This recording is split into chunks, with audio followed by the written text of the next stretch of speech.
Most sales advice picks a side. Cold calling is dead, or cold email is a waste of time. Both claims are wrong, and believing either is going to cost you pipeline.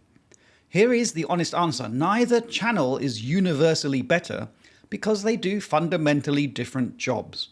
Cold calling gives you real-time interaction. You can handle objections live, read the conversation, and qualify intent in minutes. But cold email gives you scale. One rep can reach hundreds of prospects without burning hours on the phone. Think of it like this.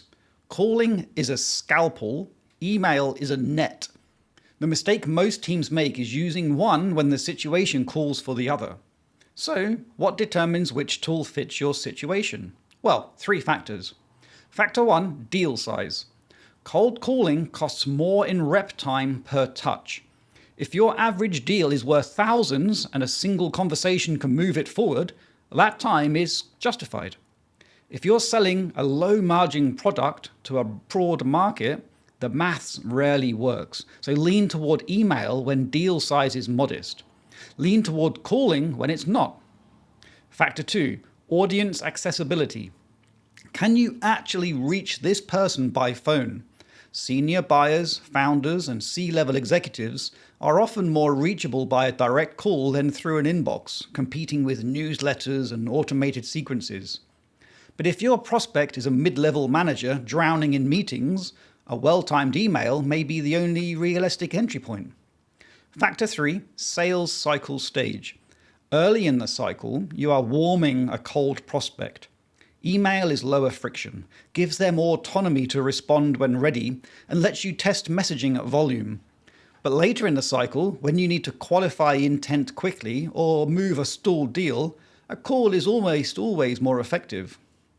One compliance note, in the UK, both channels carry legal constraints. Cold calling to numbers registered on the TPS or CTPS is prohibited. Cold email to individuals requires a legitimate interest basis under GDPR, and you must offer a clear opt-out. Neither channel is a free-for-all, so check your lists before you dial or send. If you are still unsure which to lead with, sequence both. Send an email first to introduce yourself and warm up the prospect. Then give them a call to qualify intent. The email removes the cold call out of nowhere dynamic, and the call does the qualification work that email can't.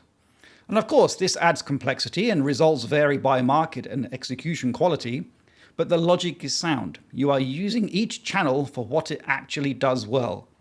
The decision rule is actually quite simple. High deal size, senior buyer, need to qualify fast, give them a call. Lower deal size, broad market, early stage, send an email.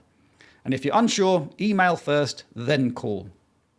If that was of value, subscribe to the channel for one real business question answered every video.